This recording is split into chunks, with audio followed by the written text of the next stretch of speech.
Hi friends, this is doctor Rani and you are watching my channel wellness with doctor Rani. और आज हम बात करने जा रहे हैं ऑस्टियोपोरोसिस के बारे में।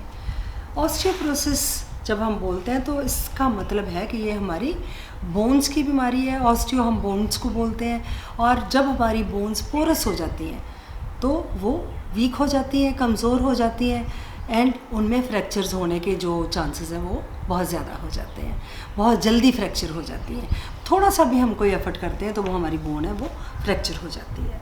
ऑस्टियोपोरोसिस के बहुत सारे कारण हैं।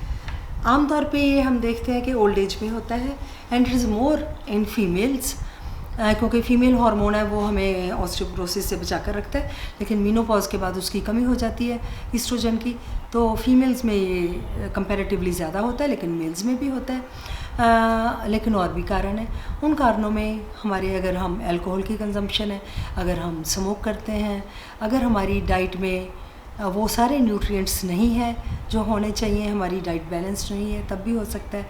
अगर हम कोई किसी मेडिकेशन पे हैं, स्पेशली स्टीरॉयड्स, किसी भी कारण से अगर हम स्टीरॉयड्स ले रहे हैं तब भी हमारी जो बोन्स है वो बहुत वीक हो जाती हैं। इसके अलावा अगर किसी वजह से हमारी डाइजेशन है, अगर वो कमज़ोर हो गई है कि जो हम खा पी रहे हैं वो हमें पूरी तरह डाइजेस्ट नहीं हो पा रहा, हमारी जो न्यूट्रिएंट्स है वो हमारी बॉडी में एब्जॉर्ब नहीं हो रहे, तब भी ऑस्टियोपोरोसिस होने के चांसेस हैं वो ज़्यादा हो जाते हैं। तो हमें पता कैसे चलता है कि ऑस्टियोपोरोसिस है? इसके लक्षण बहुत कम होते हैं और इसकी जो डिस्कवरी है वो बाई चांस होती है, लेकिन फिर भी मैं आपको बता दूं कि इसके क्या क्या लक्षण आप थोड़ा ख्याल रख सकते हो कि हो सकते हैं। उसमें एक तो अगर आप स्ट्रेट बैठते हो, स्ट्रेट चलते हो, लेकिन अब रिसेंटली आप फील कर रहे हो कि आपकी जो बॉडी है उतनी स्ट्रेट नहीं रही, आपकी थोड़ी स्टूपिंग हो गई है, आप थोड़ा झुक गए हो, आपको लगेगा कि शायद मेरी हाइट भी कम हो गई है, तो हो सकता है आपकी बैक में वर्टिब्रा कॉम्प्रेस हो गया हो और आपके अंदर उसके फ्रैक्चर हो गया हो। उसकी वजह से एक तो आपको बैक पेन रहेगी, दूसरा आपकी जो पोस्चर है वो चेंज हो जाएगा, तीसरा आपके जो हाइट है वो आपको थोड़ी कम लगेगी। उसके अलावा आपके जो नेल्स हैं, नेल्स हम जब काटते हैं अगर हमें लगेगा वो बहुत ब्रिटल हो गए हैं, आवाज़ ज़्यादा करते हैं जब हम उनको काटते हैं, सॉफ्टनेस नहीं रही उनमें, और नेल्स के ऊपर वाइट अगर स्पॉट्स बन गए हैं तो भी हमें सोचना चाहिए कि ये ऑस्टियोपोरोसिस की निशानी हो सकती है। अगर हमारे जो गम्स हैं वो रिसीड कर गए हैं, वो दांत के ऊपर उनकी जो ग्रिप है वो वैसे नहीं रही जो पहले थी, हमारा जो दांत है ज़्यादा एक्सपोज हो गया है और हमारे जो गम्स हैं वो ऊपर की तरफ चले गए हैं, तो वो भी एक ऑस्टियोपोरोसिस की निशानी हो सकता है। अगर हमारी बॉडी में मसल्स में पेन रहने लगती है, क्योंकि देखिए जब हमारी बोन्स स्ट्रांग है तो बोन्स हमारी बॉडी को स्ट्रेट रखने में हमारी हेल्प करती है, हमारे चलने फिरने में, सारे कामों में। हमारा जो स्केलेटन है वही हमें स्ट्रेट रखता है, वही हमें चलने फिरने में हमारी हेल्प करता है। लेकिन अगर हमारी बोन्स वीक हो गई हैं तो उनके हिस्से का काम हमारे मसल्स को करना पड़ता है।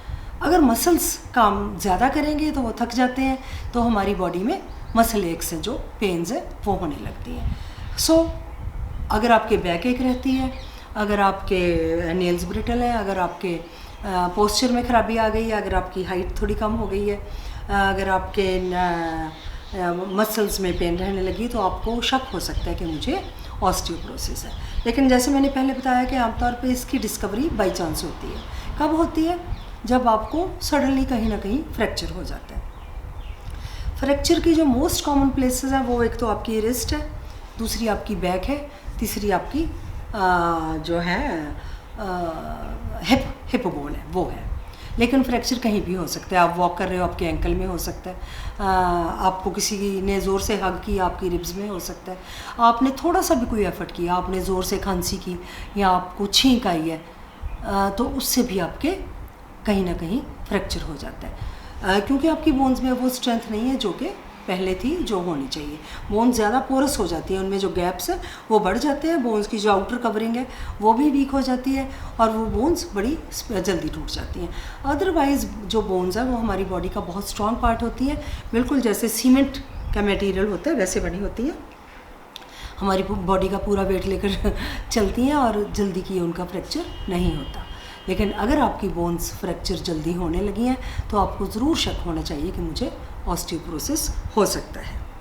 अगर आपका जो है आपको लगता है कि मुझे ऑस्टियोपोरोसिस है, तो आप डॉक्टर के पास जाते हो। वो सबसे पहले आपका बोन डेंसिटी चेक करते हैं। बोन डेंसिटी जो है चेक करके हमें पता चल जाता है कि आपके बोन्स की स्ट्रेंथ कितनी है। बोन डेंसिटी जो है वो बोन डेंसिटी मीटर से चेक करते हैं। बहुत सारी एनजीओज़ हैं जो वो उसके कैंप्स भी लगाते रहते हैं आप लोगों की सहूलत के लिए, जिसमें आपकी बोन डेंसिटी चेक की जाती है। तो वो आप उनका भी फ़ायदा उठा सकते हो। आप अपने डॉक्टर को भी बोल सकते हो कि मैंने अपनी बोन डेंसिटी चेक करनी है। आपके डॉक्टर भी आपको रेकमेंड कर सकते हैं।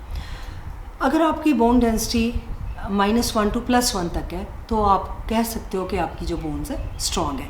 लेकिन वो अगर -1 से नीचे की तरफ है तो इसका मतलब आपकी जो बोन्स है वो स्ट्रॉन्ग नहीं है और आपको ऑस्टियोपोरोसिस है। जब आपका ऑस्टियोपोरोसिस डायग्नोज हो जाता है तो उसके बाद आपको अपना ख्याल कैसे रखना है। देखिए, ऑस्टियोपोरोसिस का एज सच कोई ट्रीटमेंट नहीं होता। अगर आपको है ऑस्टियोपोरोसिस तो वो रहता है, लेकिन हम उसको अरेस्ट कर सकते हैं। नंबर 1, हम उसको परहेज़ करके प्रिवेंट कर सकते हैं अपना ख्याल रख के। दूसरा, हम उसको अरेस्ट कर सकते हैं कि आगे ना बढ़े। उसके लिए हमें क्या करना पड़ेगा? उसके लिए हमें अपने एक तो लाइफस्टाइल में चेंजेस लानी पड़ेंगी और दूसरा हमें अपनी डाइट में चेंजेस लानी पड़ेंगी। जो हमारी डाइट है, अगर उसमें हमारे कोई भी मेडिकेशन है वो हम डॉक्टर को पूछकर उसकी मेंटेनेंस डोज पे आ सकते हैं। स्पेशली जो स्टीरॉयड है, अगर आपकी जो बीमारी है वो कंट्रोल में है तो आप स्टीरॉयड्स की मेंटेनेंस डोज पे आ सकते हो अपने डॉक्टर से सलाह करके। कभी भी जो स्टीरॉयड्स है वो आप डॉक्टर की सुपरविजन के बिना नहीं लोगे। जो भी आपने मेडिसिन लेनी है वो डॉक्टर से पूछ कर लेनी है। आपने अपने डाइट में क्या क्या चेंजेस लानी है। आपकी डाइट में बैलेंस डाइट होनी चाहिए। उसमें हमें पता है कि एक कैल्शियम और विटामिन डी, ये जो दो हैं ये हमारी डाइट में ज़रूर होने चाहिए, चाहे नेचुरल फॉर्म में हो चाहे हमें सप्लीमेंट्स लेने पड़े। कैल्शियम है जो वो हमारी बोन को स्ट्रेंथ देती है। हमें शुरू से पता है, सारे बुज़ुर्ग बोलते थे कि हड्डियाँ मजबूत करनी है तो दूध पियो, दूध पियो। तो दूध में कैल्शियम बहुत ज़्यादा मात्रा में होता है, हमें सबको मालूम है। ग्रीन लीफी वेजिटेबल्स में होता है, बहुत सारे नट्स में होता है, तिलों में बहुत सारा होता है। नेचुरल फॉर्म में अगर हम पूरी अच्छी बैलेंस डाइट खा रहे हैं तो हमारी जो कैल्शियम की कमी है वो पूरी हो जाती है। लेकिन अगर हमें ऑस्टियोपोरोसिस है या होने के चांसेस है तो हमें जो एडिशनल कैल्शियम है वो भी लेना पड़ता है। वो हम अपने डॉक्टर से रिकमेंड करवा कर लेते हैं। और कैल्शियम की एब्जॉर्प्शन के लिए हमें विटामिन डी की ज़रूरत पड़ती है। तो हम कैल्शियम एंड विटामिन डी सिर्फ अपने डॉक्टर को पूछ कर ही ले सकते हैं। उसके अलावा हमने अपनी जो डाइट है उसमें ग्रीन लीफी वेजिटेबल्स, नट्स वगैरह वो ज़्यादा रखने हैं। इसके अलावा जो एक्सरसाइज है उसका बहुत बड़ा रोल है। जब हम एक्सरसाइज करते हैं, एक तो हमारी जो बोन्स है जो जितना लॉस उनका होता जाता है उतनी उनकी नई बनती जाती है। एक्सरसाइज स्पेशली वॉक सबके लिए बहुत ही फ़ायदेमंद है। हर एज में हमें वॉक, और अपनी जो डाइट है उसमें आपने जो अल्कोहल एंड स्मोकिंग है उसको बिल्कुल बंद कर देना। ये थोड़ी सी बातें हैं, अगर आप इनका ख्याल रखोगे तो जो आपकी बोन स्ट्रेंथ है वो सही रहेगी, आपकी बोन हेल्थ सही रहेगी और आपकी जो ओल्ड एज है वो इजी निकलेगी। अगर आपकी बोन्स वीक हो गई हैं तो आपका जो ओल्ड एज है वो बड़ी मुश्किल निकलती है। जब भी आपको इनमें से कोई सिम्टम लगे या आपकी कोई बोन ईज़िली फ्रैक्चर हो गई है तो आपको डॉक्टर को ज़रूर कंसल्ट करना चाहिए। अपनी बोन डेंसिटी है वो टाइम पे चेक करवाते रहना चाहिए और ऑस्टियोपोरोसिस को सही रखने के लिए एक्सरसाइज एंड डाइट में जो चेंजेस की ज़रूरत है वो ज़रूर लाइए। मेरा ख्याल है आपको ऑस्टियोपोरोसिस की मैंने काफ़ी कोशिश की है नॉलेज देने की। फिर भी अगर आपके भी सवाल है आप मुझे कमेंट सेक्शन में पूछ सकते हो। And I wish you very healthy and happy old age. And आप अपनी बोन्स को स्ट्रॉन्ग रखिए ताकि आपकी जो आने वाला टाइम है वो सही निकले। अपने टेस्ट करवाते रहिए और अपने सप्लीमेंट्स जो है डॉक्टर को पूछ कर लेते रहिए। And don't forget to like, share and subscribe to my channel, जिसमें मैं आपको अच्छी अच्छी बातें बताती रहती हूँ आपकी हेल्थ के related. Wellness with doctor Rani. And till my next video, stay happy, stay blessed, love you all, take care, bye bye.